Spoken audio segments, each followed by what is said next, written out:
And for more on this, we're now being joined by Tilak Devashar, the current member of the National Security Advisory Board of India.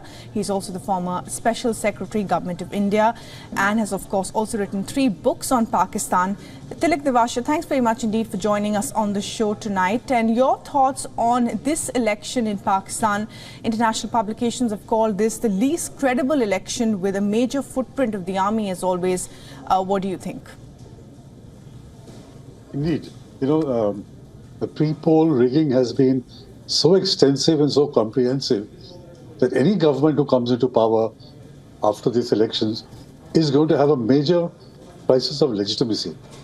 And if, as required, tough measures are to be taken on the economic front, on the security situation, it will not have the legitimacy that a government should have to be able to push through hard structural reforms. So this is going to be a major drawback of these elections. But in one sense, even before the first vote was cast, the results were known. And for me, it was the army that has won. And now the army is subcontracting governance to a government where all accounts will be led by Nawaz Sharif, will not have a majority, will be the largest party, and then a coalition will be cobbled together so that the army keeps him in check.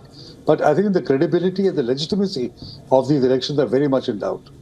Right. You make an important point there, Tilak Devashar. The fact is that, the army chief has played a critical role really in the selection process in this election, and also the really Imran Khan's downfall, many believe, many political analysts believe. What do you think of Nawaz Sharif's possible 4th term in office? As you yourself said, how credible would that be? And, Sharif has, among other candidates, at least some would say the most cordial relationship with India. You see, Nawaz Sharif is 74. If he does become Prime Minister, his focus will be on legacy. That what does he leave behind? That has 4 terms as Prime Minister. What is he going to leave back? So I think one important factor playing in his mind would be the legacy issue, whether in governance, in the economy, in foreign relations.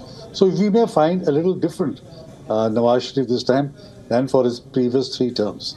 For one thing, I don't think he will deliberately provoke the army, at least not for the next or the first 2 or 3 years.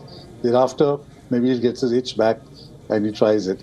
As far as India is concerned, when he came back, you would recall, from London, he made some very conciliatory noises. But if you look at the PMLN manifesto, it talks about the same thing, that unless India walks back on the changes made on 5th August 2019, there is no possibility of a dialogue or going ahead. So, I accept that is for public consumption and to keep on the right side of the army. But let's see how it goes. But on the other hand, I don't think so there's any appetite in India to, pander to anything that Nawaz Sharif or anybody else is going to bring to the table till such time as our own elections are held. And thereafter, whichever new government comes into power, they will take a relook on this entire India-Pakistan thing. But right now, I think the appetite in India for having anything to do with Pakistan is very, very low. Right. So, also about Imran Khan, do you really think he's still a contender given all the legal challenges that he has despite his fall from grace and his relationship with the army chief? And what about the Bilawal Bhutto factor, the fact that his party has a considerable influence in the Sindh province?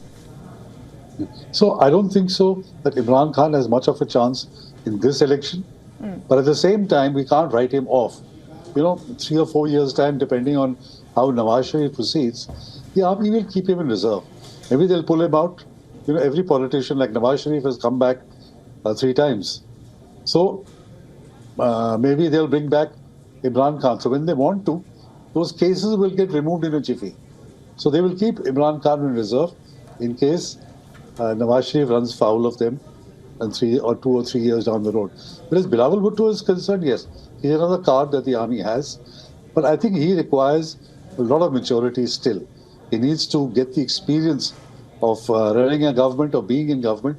I don't think so the army will risk bringing Bilawal in so early when he's not really prepared for it. So Bilawal will also be in reserve. PPP is popular in rural Sindh, or what's called inner Sindh. They will win seats there, but not enough to either form a government or be a strong contender for government. They are trying to make inroads in South Punjab, and especially because, the PTI symbol of the bat has not been there. So all the PTI candidates are contesting as independents. And this is where I think patronage will play a big role. And Zardari is known to have opened his money bags, and they may try and win over many of the PTI people who are contesting as independents to bolster his strength.